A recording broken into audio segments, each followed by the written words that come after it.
working properly here. Make sure this came up.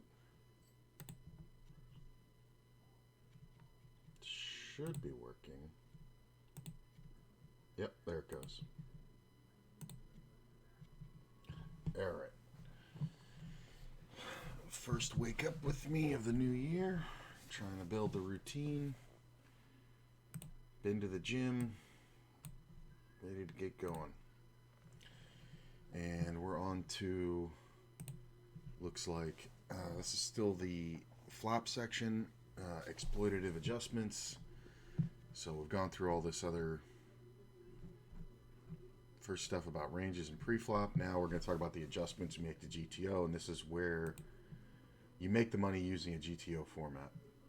Oh, is that open?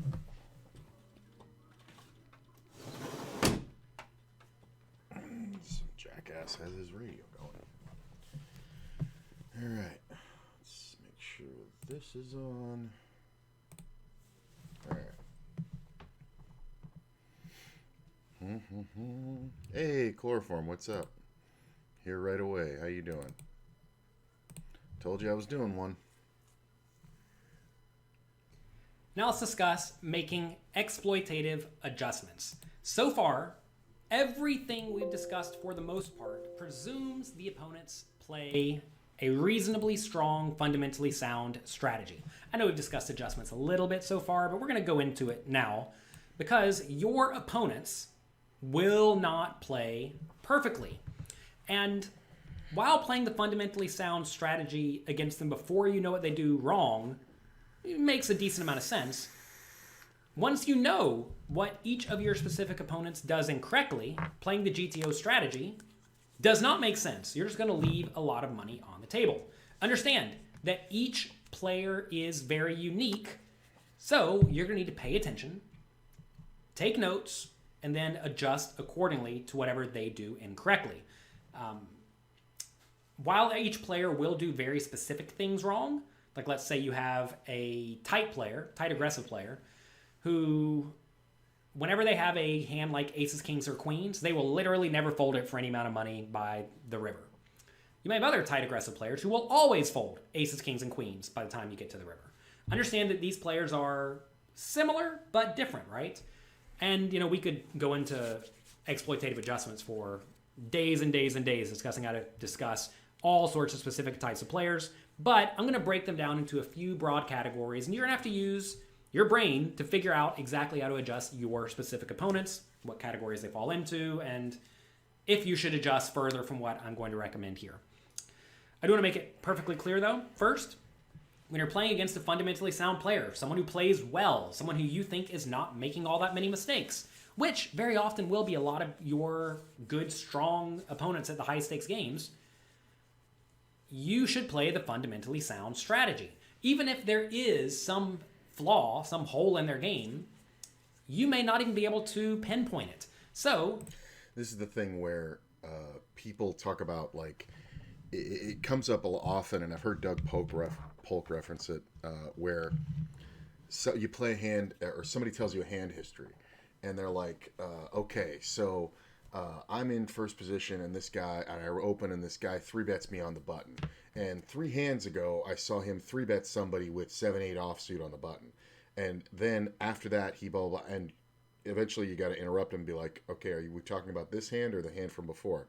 And then the defense is always, well, I saw him do this, so blah, blah, blah. And they base their read on somebody based on one hand that the guy played. When, especially online, anything could be going on. Yesterday I folded queens for no bet because I misclicked. I mean, like, shit just happens.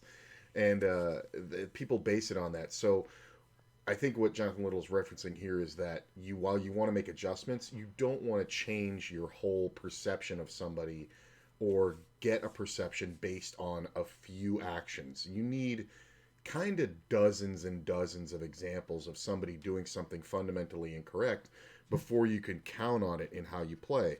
And you'll see there's a lot of players. There's one player that I've been playing a ton of cash against lately who I'm calling him compulsive with 3-betting. And it's because every time if he raised pre-flop, he is, or with the C-betting, if he, is the first one to bet on the flop after he raises, meaning nobody donked into him, he is c-betting not only every flop 100% of the time, but also the same exact amount no matter how many players are in the pot. He's always c-betting 3 blinds. Always, always, always. And I keep saying it and doing it and then raising him every time, no matter what the board is, no matter what I have, no matter how many people are in the pot. It puts me in such a strong position acting after him to either check raise or raise right away and get the fold a very high percentage of the time, because somebody behind me in the pot has to have a monster to face a c bet and 3 bet on the, or c bet and raise on the flop. And he's a guaranteed fold unless he's hit it. So you're kind of just playing against the deck. That is an adjustment that I was able to make against one player specifically because I saw dozens of examples of it. And there were many when we started playing together, a couple weeks ago, where I was like, why is this guy doing this all the time? And you can actually see about, I think it's about 8 or 9 episodes ago of the Cash Game Challenge where I go, okay, this guy's compulsive. And then I just started saying it every time. And that's the thing, is you don't want to change. If you feel like somebody's generally a good player, but everybody's got leaks, don't go looking for the leaks too hard. There's a player that you're playing against that always bets pot on the flop when he's drawing dead. Seen him raise you a few times. Seen you raise him a few times, and he folds every time. Yeah, I know exactly who you're talking about, and I actually have that note on him that a pot-sized bet means 0, means no equity. And it's one of those things where, but I saw it dozens of times, and I got my information, some of it by paying for it, and some of it by just observing. And I guess paying for it when I folded hands that weren't worth the call, but now you're seeing, and that's like, making a call pre-flop with a hand like 10 jack and the flop coming off, queen 4, jack, and then seeing him do that pot-sized bet. Well, this hand may not be good enough to call a bet that big technically, but I can absolutely raise with it. And it's funny too, because there's a leak in there where he actually makes the embarrassment calls and will call on the flop if I don't raise much and then fold to the turn bet. And I've actually used that when I've had hands that need lots of protection, but he's only got like 3 or 4 outs against, and I'm actually winning bigger pots on the turn. But yeah, I know exactly who you're talking about. And that's the kind of adjustments we're talking about. You don't want to over adjust because, like I said, that bullshit story of I saw this guy showdown 10-3 doesn't fucking matter. It's just, and it's one of those things that it took me a long time to get over too, because it's kind of natural for humans to try to make sense of things. And I think we saw it a couple of days ago where I was like, okay, I just have to abandon that that logic and just play pretty much how I play and just ignore what everybody else is doing. Now, that's not true. Sounds like a definitely easier way to make exploitative plays in cash games rather than attorneys. Believe it or not, it sounds that way, but it's actually easier to make exploitative plays in tournaments because people show up to cash games more often than not knowing what they're going to do, because the stakes, while are immediate, are lower. Meaning the investment. Unless you're playing in higher buy-in tournaments, the investment is time and the toll that it takes on your soul. You know what I'm saying? Like, it's very hard to be in a tournament for 6 to 7 hours and bubble it because you made a dumbass move. You know what I'm saying? So you don't see people make too many dumbass moves at that point. So you would think it would be easier to exploit in cash games. It's easier to pull the trigger, and that's where you can get practice for tournaments, because again, the investment's lower. It's just the immediate money that you lose, which doesn't mean anything. Whereas versus in the tournament, I've been in this thing 5 hours and I made a bad move and I fucking threw it away. That kind of takes a toll on people. The truth is, eventually you come to a point where you realize that shit doesn't matter, and a good move is a good move no matter when you make it. And there are times I've shown it on stream where I busted out of a tournament and said, this was an absolutely perfect move. It just so happened to be the 1% of the time I ran into the absolute nuts. And it's just one of those things that'll happen every now and then, and you got to, it's cost of doing business. But yeah, it seems easier, but in tournaments, it's actually easier to pull the exploitative plays off because of people's greater willingness to fold. So the moves that work like 80% of the time in cash games are probably close to 99% of the time in a tournament, because the person has to have an absolute monster against you, and they're just not going to have it that much. But I see where you're coming from. It turns out, let's say I play 99% of the GTO strategy, but my opponent plays 96% of the GTO strategy. If we just run our strategies into each other over and over again, I'm going to win because I'm playing closer to GTO. If I try to make some exploitative adjustment for something my opponent may or may not do wrong, now I'm playing farther away from the GTO strategy, and that's going to result in them beating me. So when you don't know what your opponent does wrong, just play the good, fundamentally sound strategy. I do want to make it clear before we move forward that you should pay attention to what the player pool on average does incorrectly in your games. And just That's an interesting concept right there. You'll hear me say on streams, versus population. I think this is a good move. That's what I mean. Meaning the population of players that I'm playing against at the stakes I'm playing against at that time. You know what I'm saying? I mean, I've played stakes much higher, and I've, played lower and all like that, but the challenge is who you're playing against now. So that's what you want, is the good general things that work. When you see people straying from that, then you can, find the adjustments. just assume that everyone does that until they prove you otherwise. Right. A very good example of this is in the small stakes games. Most players never check raise bluff the river. I know we're not talking about river strategy yet, but most people do not check raise bluff the river at all. So when you're playing small stakes games, you value bet the river, let's say top pair, top kicker, a pretty good hand, and they check raise you all in, even if you don't know anything about your opponent. Unless they are crazy, loose, maniacal, you should just fold. Do not call at the GTO frequency there, because your opponent is going to be significantly under bluffing on average, because that's what pretty much everyone in those games do. The important part of that sentence there is more than the minimum defense frequency, because the check raise jam all in, I've pulled that bluff off playing the 10 and L games as recently as yesterday, but I folded second best flush to a min raise on a 3 flush board on the river after I've been betting it the whole time. I think 2 days ago that happened, because of the fact that it is not a bluffed spot at the games I'm playing. So the looks like it should be up now.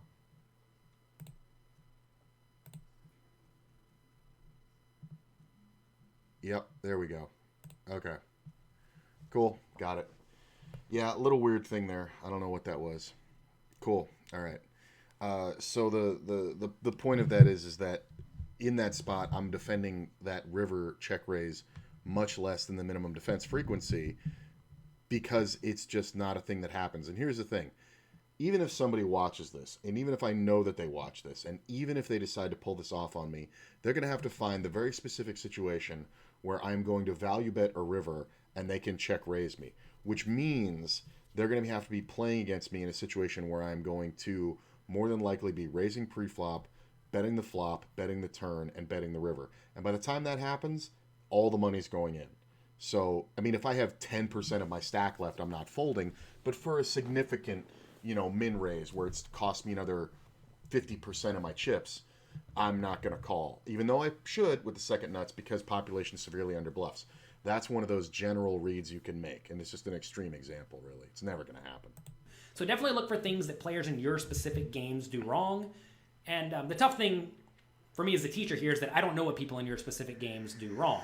I've had people tell me in small stakes games their opponents fold everything by the river, and I've had people tell me that in their games people call with everything by the river. So I can't sit here and say in small stakes games, bluff every time you get to the river, or never. I do like that Jonathan Little makes that distinction that regionally on different sites at different, you can be playing 10 and L on PokerStars, ACR, WSOP, and they all play completely differently. Some of them play softer than the softest games in the world. I don't play cash games on ACR other than the Blitz Poker, because I don't believe them to be profitable, because the players are far too snug. So it's just, you have to make coolers for me. That's been my experience playing up to 20 and L full ring. Definitely experience the difference between sites. Yeah, that's the thing, because you got to remember, especially like if you talk about stuff like ACR, which is a worldwide, site, including Americans, and people who are banned from those other sites. Then you have things like WSOP, which is just a few states in America, and then you have things like PokerStars, which is no Americans and the rest of the world, which plays completely differently. And I know I'm talking about the Americans, and I'm an American, and it's hard to distinguish that, but you got to remember, of the players in the world, the Americans actually make up about 30% of all the poker players going on, because it's just so big here. The problem is we don't have access. So if you were to compare it percentage wise of populations that play, it's much higher in America than it is in many places, except like you go throughout Europe by population density. ACR plays so much differently than Stars, for example. Yeah, exactly. Because you're going to end up with this. And here's the thing, when you modify a player pool, there have to be adjustments. So when you throw a certain group of people into a player pool that can't play on other sites, like things they play on PokerStars, and then you go over to ACR, and now you're seeing this whole other group of people added to the site then plays different, adjusting to those players based on what they do. So the same person, which this happens to me, the same person might like a certain game on one site and not on another. I love playing cash games on WSOP. I really don't like their tournaments. The buy-ins and structures are too big. The players are a little bit too landmine for me. So, but the time investment is lower. So, if the right one comes up, I'll play it. But meanwhile, if I'm like, okay, I'm playing tournaments today, I'm not even going to open WSOP. I assume the differences decrease as the stakes increase and players are playing closer to optimal strategy. Wrong. Honestly, there is no benchmark for when players start playing better, but I don't notice a fundamental difference in tournament per site versus a tournament. There's some big jumps. Like when you get between the stakes, like in the lobby, it'll say high, medium, low, micro. The micro plays slightly differently than the low stakes, and the low plays almost identically to the mid stakes. The high stakes stuff plays pretty much the same until you get to $200 plus buy-ins. Believe it or not, then it gets very tricky and technical, and then you can sit there and go, oh, this guy's playing perfect GTO and all like that. But you'd think, because this is that human correlation thing, you would think that as the buy-ins get higher, the players must play better, right? Because what money are they playing with? It's not true.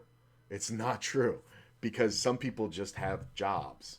Some people just have good careers, and they're like, my entertainment budget is $1,000 a week. There's tons of these people, and playing live kind of opened my eyes to that years ago, where I was just like, okay, I just made a $500 all-in bet on the river, playing 1-2, which is an insane amount to have in that stack, and I know I have the nuts, and it's the only move, and I can't believe I might get called, but it is the best play. And had these people call me with top pair and go, God, you had it, good one, and they just give you the money. And it's just like, you got to understand, your perception of what the money means is not everyone else's. So don't assume your opponents play anything other than like an average poker player until they show you different. Don't assume that doesn't mean you can assume they're playing GTO. The amount of effort that it takes to study poker these days, while significantly less because of the resources available, it still takes more to study because there is so much information that to be competitive, you have to put in a lot more work. But I would guarantee that even of winning players that I know and I see them winning online and doing well, not great, but doing okay, I could almost guarantee that none of them study. Like, it's fucking bananas how much people really just win by default without understanding why they're winning, which is fine, but I can point to an example of Gus Hansen or quite a few other people who did that for a while and then didn't really do the work and just got left behind, and now where the fuck are they now?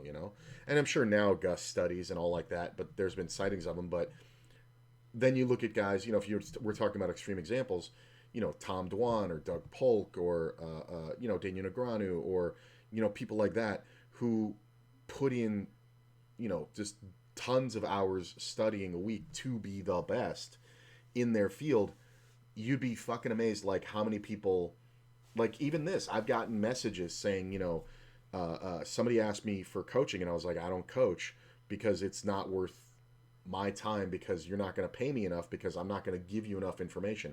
And if somebody said, well, I'll pay you $1,000 an hour, I'd be like, okay, I will coach you and teach you what the general hand rankings are, but this is a waste of your money. And I give them the same answer every time. I'm like, dude, you're looking to pay for coaching, why don't you just like buy a monthly membership to this site, or get the free membership and go through a bunch of the free stuff that you can use. I'm saying that's a good resource, to learn and all like that. They get mad, because they don't want to do it. They want somebody to spoon feed them the information. And I can't imagine an easier way to learn than what this site. There it goes. All right. I don't know what's happening there. There's really I have no reason for it. It's just, I've been told that they're working on stuff, and I have no idea. God damn it. All right. So, yeah, but you can't assume. I've had a lot of situations where I've satellited into a tournament that was a bigger buy-in and done really well because players just fucking spewed the money off. And you also got to remember there's a bit of players playing differently because they have money. You know what I'm saying? Like, when you have unlimited bullets, sometimes people just want to gamble, So, it's a little landmine to dodge, but you can't assume people play well because of the buy-in. Just play your strategy, play your fundamentally sound GTO strategy until somebody gives you a reason to differ from it. That's it. Don't assume anything about their game. Just do what you do.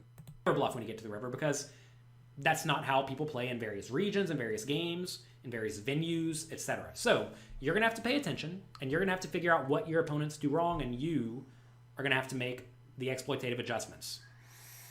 There's a friend of the stream who was having a hard time playing live about a week or two ago, and he was in this game, and he was telling me about it, and I was like, dude, that room has a tendency to do this and that, and I knew a few things about it. And I said, but you could walk across the street and find a better game. That's the advantage of being in Vegas. And, he was just wrapping up his night, but whatever. But he agreed that that's the truth of it, is that people play different in different locations. It's just like sites online. And sometimes, like, a Friday night at, 7 p.m. at Caesars is a great place to be, but a Monday morning, at 10 a.m. at the Bellagio, just throw your money out the window because you're just playing against hardcores. You know what I'm saying? Like, so it's the difference of the pool you're in. So those are the adjustments you want to make on the face. But like you said, stick to what you do and just do it. It came up last night where I said, you know what? I just got to ignore these people and do what I do. And then I opened up more tables, and I was playing 8 tables instead of the usual, 5 or 6, and doing exceptionally well because I was not thinking about what they were doing. I was just playing the way I play, because what they do doesn't matter until they give me a reason to make it matter. So here we go. Exploitative players are not absolutely necessary. Exploitative plays are not absolutely necessary. A fundamentally sound strategy is always better. Not always. You're going to have to adjust based on what the players do. All right. We'll mark that as complete and move on. Got a little philosophical there, but I think that's important because this is going to be a general thinking. This isn't going to be a strategy thing. This is going to be what you see, how to adjust kind of scenario. If this thing will load, here we go. Let's discuss how to play against a very common player type first. These are the straightforward, tight, aggressive players. These are people who play a little bit too tightly before the flop, often resulting in them having stronger than average ranges after the flop. Usually these players are going to be unable to fold hands that are normally strong, especially pre-flop, when it's clear they're beat, though. So, for example, say under the gun raises with what you know to be like aces, kings, queens, jacks, tens, nines, and ace-king, and the flop comes 7-6-5. That's a board where you, as the big blind, have a gigantic nut advantage. You completely lack the range advantage, but you have the nut advantage. So this is a spot where you can check raise these players with all of your nut hands. There's no point in slow playing because when they have an overpair, they're just going to put their whole stack in because they can't fold it. And I mean, this will be the case even when you're playing like 150 or 200 big blinds deep. I played against plenty of players deep stacked who cannot fold an overpair because overpairs are generally good. So against these players, you're going to want to raise and re-raise them with value hands a little bit more aggressively, and you're going to want to raise and re-raise them with slightly fewer bluffs / draws because they're not going to fold. If you know your opponent's a bit of a calling station, once it becomes clear they have a decent hand, don't try to make them fold it. That said, some of these players may be a little bit overly tight on scary boards, like 7-6-5. Maybe they'll fold their aces every time. I don't know. You have to pay attention and figure out how your opponent plays. So understand that you're going to want to figure out what these players do specifically wrong after the flop and then exploit them. That said, against these players, you really want to see lots of cheap flops with the idea that you're trying to make a premium hand, that you know you can happily get it all in against aces. Basically, you're trying to beat aces. The game against these straightforward, tight, aggressive players is make a hand that beats aces and then get a lot of money in the pot. It's so funny that came up about, it might have been last night or the night before. I know it came up a few times where it was like, there was a bunch of hands going on versus a couple of players at a table I was on. And I was sitting there going, okay, so all I got to do is beat aces. And then we can just pile the money in. And I kept saying it over and over and over again. And it kept working because it was always the overpair. It was always the best top pair and all like that. So when I just had two pair, it was just, let's get the money in, you know? Pot. And you're going to find that you're going to crush these players by doing that. So if you're playing early in a tournament, let's say 150 big blinds deep, if they raise and you have, I don't know, 7-5 suited on the button, maybe this is a hand you would normally fold, but against these players, you should call the vast majority of the time and try to flop well. Let's take a look at some examples of this. Here we're playing 40 big blinds deep, facing a 2.5 big blind raise. We have 6-4 suited on the button. This is a loose call if I do call here. I would pretty much have to know this player is just like really, really bad after the flop to the point that they only raise good hands pre-flop and they play straightforwardly post-flop, meaning they bet their best hands, they check their junk. If that's the case, then I definitely think we can justify calling, but we need to know this player is particularly bad to call this shallow stacked. This is one where your numbers in the HUD are going to make a big difference playing tournaments. This would be a player who'd be somewhere around 18 to 15 pre-flop raising and then c-betting about 50% or less on the flop. Meaning they're c-betting the boards that are good for them and when they make their hands. But the truth of the matter is they should be betting more because 2/3 of the time they're not going to make a pair. They're not going to do whatever, but they're going to, if they're passive post-flop, we're talking about. The player who's tight aggressive and won't fold the aces will have a very high c-bet ratio and a very low pre-flop raise ratio. Hey, what's up, Bills? You know what I'm saying? Like they'll be raising like 13% of hands, but c-betting almost 100% of the time because they can never fathom not c-betting when they've started with a good hand. When you see those numbers, you can raise with your two pairs and better every time. If we were playing deeper stack though, like 75 big blinds, I mean, I would call every time. Flop comes, we have a flush draw, opponent bets. Well, this is a spot where we may actually consider raising, given we have a draw that completely lacks showdown value but has plenty of equity.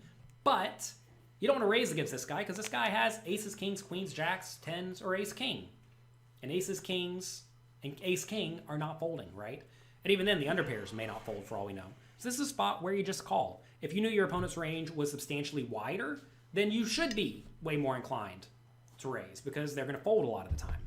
Think back to the GTO strategy, though, in this spot. It does involve a lot of calling, and that's probably going to be the case in this scenario, too.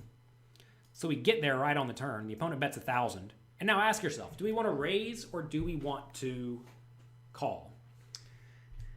We have 2,500 left. And at this point, the opponent's range should be quite strong to bet the turn, right? Notice the opponent's betting 1,000 into the 1,200 pot. This is almost always a sign of immense strength. So what we want to do here is we want to get it all in immediately because if we call and the river's a spade, if the opponent has ace-king or ace-queen or maybe even a set, they're just going to check fold and we don't get paid. And also, they could easily have a hand like queens with a queen of spades that I want to get it all in immediately or force them to fold their equity. So against a loose, aggressive maniac, This might be a spot where we actually call to induce them to keep bluffing with whatever nonsense they have. But this player, under the gun +1, clearly has a good hand. So given they clearly have a good hand, you want to get the money in immediately. Some people may look at this and say, oh, I don't want to get it in immediately. I want to see a safe river before I get it in. Problem is you're going to see a lot of unsafe rivers, and that may or may not go so well for you. Here, you're just getting your money in good pretty much every time. Plus the disaster that you run into when you try to see a safe river, and then a unsafe river comes off, the player checks, and you're forced to check back because they can't even call you now, and they just had ace-king here, when they would have gotten it in on the turn. You know what I'm saying? Like, that's a fucking disaster. Sometimes you're going to be beat by, like, queen, jack of spades, but it's very unlikely. Here we do get it in all in against ace-king. We win. Notice in this spot, river was the 2 of spades. This is a spot where it's highly likely, if this river is that card, our opponent... Well, this particular player that we're talking about, Bills, is not going to bet this spade river unless they have you beat. So we're only standing to lose money when we just call the turn, because we're not standing to make any more money because they're never going to bluff. Like you see, I said ace-king, right? And this is exactly what the player has. If you had just called on the turn here, this is a total action killer on the river, and there's nothing you can do. You can't even bet. You know what I mean? But on the turn, got called all in. Checks. We can't even value bet, but notice now we don't even get all of our money in the pot, right? And you really want to get your money in the pot when you have the nuts against someone who's not going to fold. Let's take a look. You remember that exact hand? He has a couple of them that he chops up little segments for. I remember, it is a common example, but I do remember when he was making the tournament masterclass, I went back and looked, and he took a few of the hands and put them out there. And he talked about it in one of his he calls them a little coffee, his wake up with me versions where there's no delay and he's just talking about stuff. When he was making the tournament masterclass, he took some of the hands and put them out on YouTube to see what the response was and the questions were, and then went back and remade the section before releasing the full thing. It was actually pretty smart to see what their questions were, and then he went back and said he rewrote certain sections and then released the tournament masterclass. It was a good way to source information on that he was missing. So you will see a few good examples. Yeah, also very good marketing. Yeah. Look at another example. Raise from a tight aggressive player, 40 big blinds deep, easy call with 9-8 offsuit. Remember, we're going to call the blinds very wide. You may want to defend slightly fewer, weaker offsuit hands, like 9-6 offsuit here, whereas you would call against a normal player. But this is a fine call. It's perfectly viable to call here. 9-8's pretty good. We flop a bad straight draw. This is a scenario where maybe we want to use this bad straight draw as a raise against a normal player, but against a tight aggressive player, they're going to connect pretty well with this board. So instead, let's just call and try to get there. You may think, oh, I don't want to call here because a jack may not be good when they have ace-king. I wouldn't be too worried about that. When you make a straight against anyone, you're usually pretty happy. So don't be too afraid of that. Notice if the opponent bet bigger here on the flop, we would still call. We would hate it, but we would still call because we're always getting pretty good implied odds against these tight aggressive type players. Turns an 8 of spades, which is pretty nasty. Goes check, check. River is the ace of spades. Before he says a word, I'm going to say this is a spot to bluff. This is an absolutely great spot to bluff because this is one of the ones where tight aggressive players who then back off post flop, if I believe that's the example we're going with here, will see that you see what's on the board and then facing a bet to that. But I honestly, I really don't know what the fuck is going on with this. At this point, it can't be my equipment. Hang on. I'm trying to make sure that the stream's coming back up and I'm getting all these ads. Hang on. Ah, it's very frustrating. All right, there we go. Let me bring back up the Zoom cam. Because even that crashed. I have no idea. There we go. I don't know why that looks that way, but there we go. All right. That's very frustrating. The worst part is I keep losing my place. What I was saying. Oh, It's a very good spot to bluff a player because they're going to see what the board is, know that it's scary for all parties involved, and then never call the bluff on the river. So let's see if we can skip forward to Players where is we make were. a hand to beat. Flop comes, we have a flush draw. At this point, the opponent is bluffing with whatever non-deep, easy call with 9-8 offsuits. So instead, let's just call and try to get there. You may think, oh, I don't want to call here because a jack may not be good when they have ace-king. I wouldn't be too worried about that. When you make a straight against anyone, you're usually pretty happy. So don't be too afraid of that. Notice if the opponent bet bigger here on the flop, we would still call. We would hate it, but we would still call because we're always getting pretty good implied odds against these tight aggressive type players. Turns an 8 of spades, which is pretty nasty. Goes check, check. River is the ace of spades. Cool spot. I think we can go either way between checking or turning this hand into a bluff. If you think about our opponent's range, this 8 has basically no showdown value, right? Unless the opponent has an underpair, we pretty much always lose. Now, against this tight aggressive player, I think we can very easily consider bluffing. So I think it is reasonable to go for a river bluff in this spot to try to get them to fold every hand that's not a flush. And remember, these tight aggressive players, they very often overfold a little bit. And this time, the opponent does let it go. Here we have... I mean, it's just one of those obvious spots where when a player starts with a good hand, some players will never fold it, like you said, but versus a lot of those players who are super tight, they kind of remain that way throughout the hand. So, good bluffs are there. And when you see a c-bet on the flop, especially a small one, right, like that last one would have been like a hand like ace-queen, because we're not supposed to have much, then they get called and the obvious draw comes off, then it goes check, check. Betting the river in that scenario out of position is usually a good idea. Ace-jack of hearts, tight aggressive player raises. Again, I would pretty much always just call and try to flop well. I'm really only 3-betting these tight aggressive players with my absolutely best hands. Aces, kings, queens, ace-king. That's pretty much it, because they're starting with a very good hand. You don't want to do a ton of bluffing when they're starting with a good range themselves. They bet the flop. This is a very clear marginal made hand. I know we're multi-way here. We've only talked about heads up so far, but this is a very clear marginal made hand, so I'm going to call. There's no point in raising, because if I raise, I'm going to get re-raised by a lot of better hands, and I don't want that to happen. Right. Also, we're going to get pretty clear information from this tight aggressive player on the turn plus river, where I believe I alluded to this earlier, but in the examples, but against a tight aggressive player, you may end up folding out your whole range by the river, or a lot of your range by the river, and that's okay, because they're not bluffing. Opponent bets turn. I don't think we can fold here, but it's actually already getting kind of close. If the opponent bets river, though, I think this is probably a fold. And that is what I do, and I like that play a lot. If our opponent's a normal player or a loose aggressive player, this is a marginal made hand that is very good enough to call down. But against a tight aggressive player who is not bluffing, you need to be willing to exploit them and make decently big folds when it becomes clear they want to put their... Top pair marginal made hand, because we're thinking ace, ace, king, king are definitely in their range, right? Yes. You're talking about this example because they have better aces, they have better...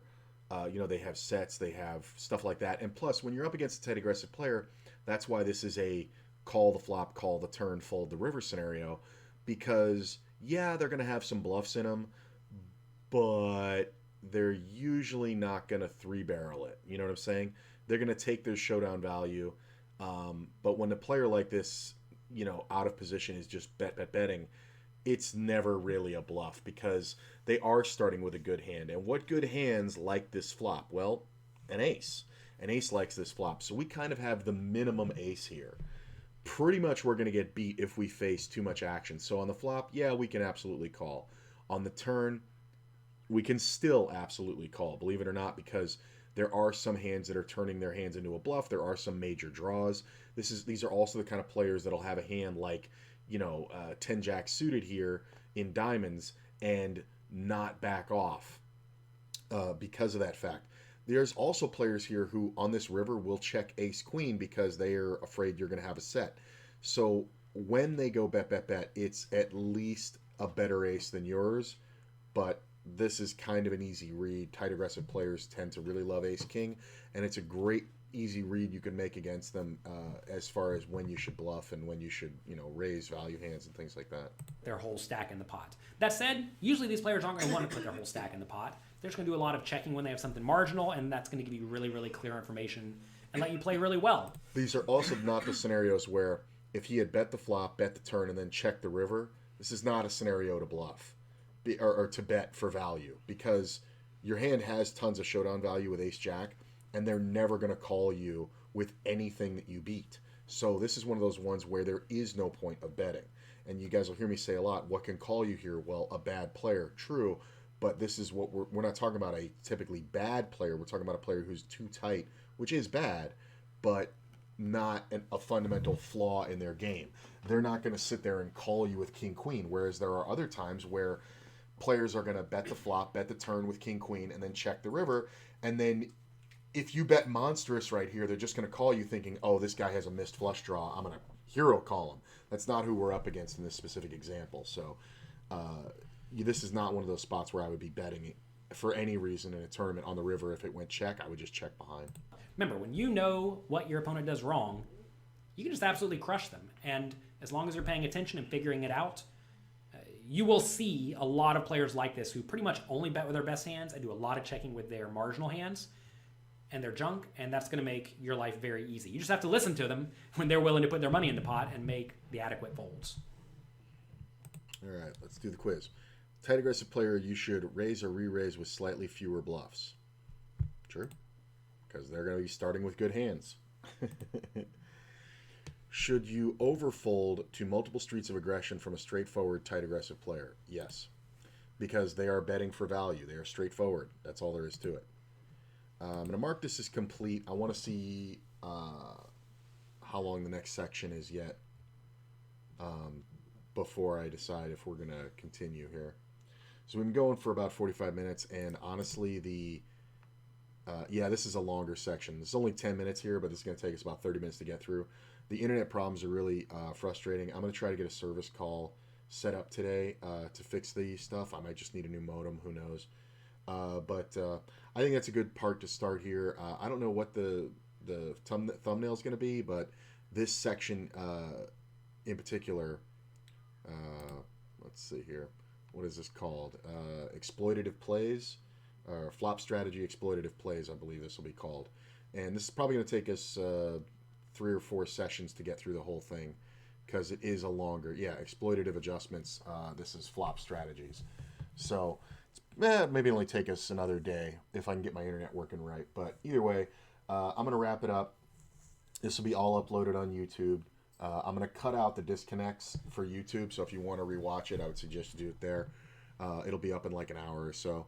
And I'll be back later. I'm playing today. I'm having that thing where I want to play tournaments, but I'm trying to make it get to a point where I really, really, really am dying to play tournaments. So if I have that feeling after I have breakfast and take a shower, then I'll play tournaments. Otherwise, it's going to be another cash game day. Definitely going to be playing a lot of cash from here on out, not just through the challenge, but also in general. Thanks for the dream. See you later. I'm going to play my session later on. Nice. Well, I'll be on in a little bit. I'm probably going to be back about 3 o'clock, so that's 2.5 hours from now. So, I'll see you guys later. Have a great day. See you soon.